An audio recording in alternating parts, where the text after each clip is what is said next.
Assalamualaikum warahmatullahi wabarakatuh. Perkenalkan saya Nisa Fauziah. Pada kesempatan kali ini saya akan mempresentasikan hasil tugas saya yang berjudul Social Judgment Theory yang dikembangkan oleh Muzaffer Sharif. Untuk yang pertama ada pengertian social judgment theory, yaitu social judgment theory atau teori penilaian sosial yang dikembangkan oleh Muzaffer Sharif adalah teori yang menjelaskan bagaimana seseorang menilai suatu pesan berdasarkan sikap atau pandangan yang sudah mereka miliki sebelumnya. Teori ini juga menunjukkan bahwa ketika orang menerima sebuah informasi, mereka tidak serta-merta menerimanya atau menolaknya begitu saja, tetapi akan menilai pesan tersebut berdasarkan seberapa dekat atau jauhnya pesan tersebut dengan keyakinan yang sudah ada dalam diri mereka sebelumnya. Selanjutnya ada latar belakang tokoh, yaitu Muzaffer Sharif lahir pada tanggal 29 Juli 1906 dan wafat pada 16 Oktober 1988. Muzaffer Sharif merupakan tokoh penting dalam psikologi sosial Turki Amerika, dan Sharif juga ikut mengembangkan teori penilaian sosial dan teori konflik realistis, serta dikenal sebagai salah satu pendiri psikologi sosial modern. Karyanya seperti eksperimen Gua Perampok menunjukkan bagaimana norma sosial terbentuk dan bagaimana hubungan antar kelompok berkembang. Pengaruhnya terhadap psikologi sosial tetap besar hingga saat ini. Ia menerima Willamette Award pada tahun 1979 atas kontribusinya, terutama atas pendekatannya yang fokus pada dinamika sosial ketimbang individu. Untuk paradigma dan tradisinya, yaitu social judgment theory masuk ke dalam paradigma positivis karena paradigma ini percaya bahwa realitas sosial bisa dipelajari secara ilmiah, tapi hasilnya tidak akan pernah 100% sempurna karena manusia punya keterbatasan. Dan Sirif juga melihat bahwa sikap seseorang terhadap pesan dipengaruhi oleh pengalaman, nilai, dan lingkungan sosial, sehingga penerimaan atau penolakan pesan tidak sesederhana iya ataupun tidak. Untuk tradisinya, yaitu social judgment theory masuk ke dalam tradisi sosiopsikologis karena fokus pada bagaimana orang secara psikologis menilai pesan berdasarkan sikap awal mereka, dan teori ini juga berkaitan dengan psikologi kognitif karena membahas cara berpikir saat menerima informasi, dan ada unsur tradisi fenomenologis karena Sherif mengakui bahwa pengalaman pribadi juga dipengaruhi penilaian pesan.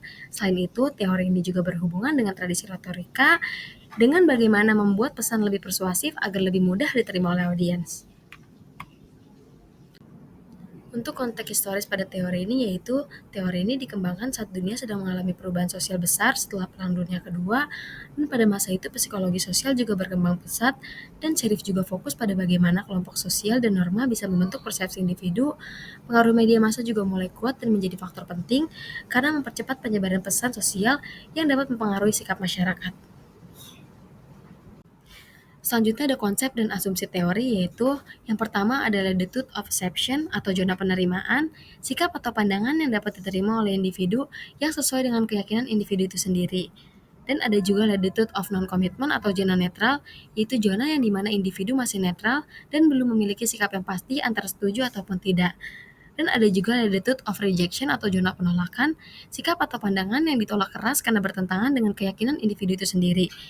Yang kedua ada anchor, yaitu sikap atau pendirian yang sudah ada dalam diri seseorang sebelum menerima pesan, dan saat menerima informasi baru, orang akan otomatis membandingkan pesan itu dengan pendirian mereka sebelum menerima pesan dan setelah menerima informasi untuk memutuskan apakah menolak atau menerima pesan tersebut. Yang ketiga ada social judgment are dynamic, atau yang artinya cara orang menilai pesan bisa berubah seiring berjalannya waktu, tergantung pada pengalaman baru, perubahan sosial, atau pengaruh lingkungan. Yang keempat ada ego involvement, yaitu sejauh mana sebuah isu dianggap penting bagi identitas seseorang, dan biasanya jika seseorang merasa sangat terikat secara emosional dengan suatu isu, mereka akan lebih sulit menerimanya pesan yang bertentangan dan lebih cepat menolak hal-hal yang tidak sejalan dengan keyakinannya. Yang kelima ada assimilation effect dan contrast effect, yaitu assimilation effect terjadi saat orang menganggap pesan yang mereka terima lebih dekat dengan pendapat mereka dan dari kenyataannya, sehingga mereka lebih mudah untuk menerimanya. Sebaliknya, contrast effect yaitu terjadi saat orang merasa pesan yang diterima sebenarnya lebih jauh dari pandangan mereka, sehingga mereka lebih tegas untuk menolaknya. Untuk metode penelitiannya, yaitu yang pertama ada eksperimen autokinetik. Ketika peserta diminta melihat titik cahaya di ruangan gelap, walaupun titik itu sebenarnya diam, dan peserta merasa titik itu bergerak, ketika peserta diminta mendiskusikan gerakan cahaya tersebut bersama kelompoknya, mereka cenderung mengubah persepsi mereka agar sesuai dengan pendapat kelompok. Ini menunjukkan bahwa pendapat individu bisa dipengaruhi oleh norma sosial. Yang kedua ada pendekatan kuantitatif, artinya dia mengumpulkan data angka dari hasil eksperimen untuk diukur dan dianalisis secara statistik dan membuat pengukuran skala sikap untuk mengetahui seberapa jauh seorang setuju, netral, ataupun menolak terhadap suatu pesan. Dengan skala ini, ia bisa mengukur latitude of acceptance, latitude of non-commitment, dan latitude of rejection pada tiap individu. Untuk relevansi kontemporernya pada social judgment theory, yaitu masih sangat berguna di zaman sekarang ini, terutama di media sosial karena orang cenderung lebih mudah menerima informasi yang sesuai dengan pendapat mereka dan cepat menolak informasi yang berbeda dengan pendapat mereka. Ini membuat perbedaan pendapat di internet semakin besar dalam politik, bisnis, dan iklan. Teori ini juga dipakai untuk membuat pesan yang lebih cocok dengan apa yang diyakini orang supaya lebih mudah diterima oleh audiens. Selanjutnya ada kelebihan dan keterbatasan, yaitu untuk kelebihannya yang pertama, teori ini bisa dengan jelas menjelaskan bagaimana seseorang bisa mengubah sikap terhadap suatu pesan lewat konsep latitude of perception, non-commitment, dan rejection. Kita bisa memahami kenapa ada orang yang gampang berubah pikiran dan ada juga orang yang sulit untuk berubah pikiran. Yang kedua, teori ini bisa dipakai dalam banyak situasi, seperti dalam komunikasi politik, media sosial, pemasaran, bahkan dalam kehidupan sehari-hari saat kita berdiskusi dengan orang lain. Yang ketiga, ada teori ini juga membantu kita memahami bahwa sikap seseorang seringkali dipengaruhi oleh kelompok sosial di sekitarnya seperti teman, kelompok, atau organisasi. Untuk keterbatasannya yaitu yang pertama, sulit untuk benar-benar mengukur seberapa besar latitude of perception, non-commitment, dan rejection pada seseorang karena penilaian itu sangat subjektif. Yang kedua yaitu teori ini juga kurang memperhatikan faktor-faktor lain seperti emosi.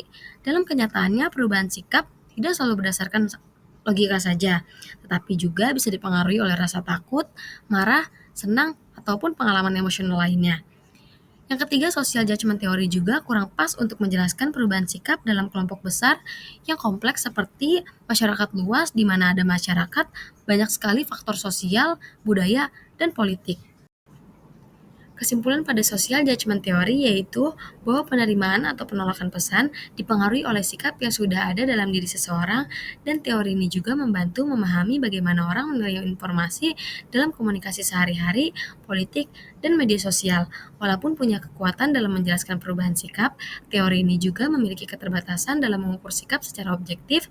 Secara keseluruhan, teori ini juga menunjukkan bahwa komunikasi sangat dipengaruhi oleh pengalaman dan nilai pribadi setiap individu.